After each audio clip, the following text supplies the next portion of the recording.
আর কিছুক্ষণ পরেই জনসভায় বক্তব্য রাখবেন তৃণমূলের সর্বভারতীয় সাধারণ সম্পাদক অভিষেক বন্দ্যোপাধ্যায়। ফলে দক্ষিণ দিনাজপুরের গঙ্গারামপুর স্টেডিয়ামে আয়োজিত সভায় আসতে শুরু করেছেন দলের নেতাকর্মীরা।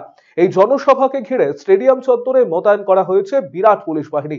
পাশাপাশি তৃণমূলের দলীয় পতাকা, ব্যানার, ফেস্টুন দিয়ে মুড়ে ফেলা হয়েছে গোটা গঙ্গারামপুর শহর। সূত্রের খবর, অভিষেক বন্দ্যোপাধ্যায়ের জনসভায় 2 লক্ষ লোকের সমাগমের টার্গেট নিয়েছেন তৃণমূল নেতৃত্ব। এদিকে সূর্যের তীব্র দাবদাহ থেকে বাঁচতে দলীয় কর্মীদের জন্য একাধিক পদক্ষেপ নিয়েছেন তৃণমূল নেতৃত্ব। নির্বাচনী এই সভামঞ্চ থেকে কি বার্তা দেন অভিষেক বন্দ্যোপাধ্যায়, এখন সেই দিকেই তাকিয়ে জেলার তৃণমূল কংগ্রেসের কর্মীরা।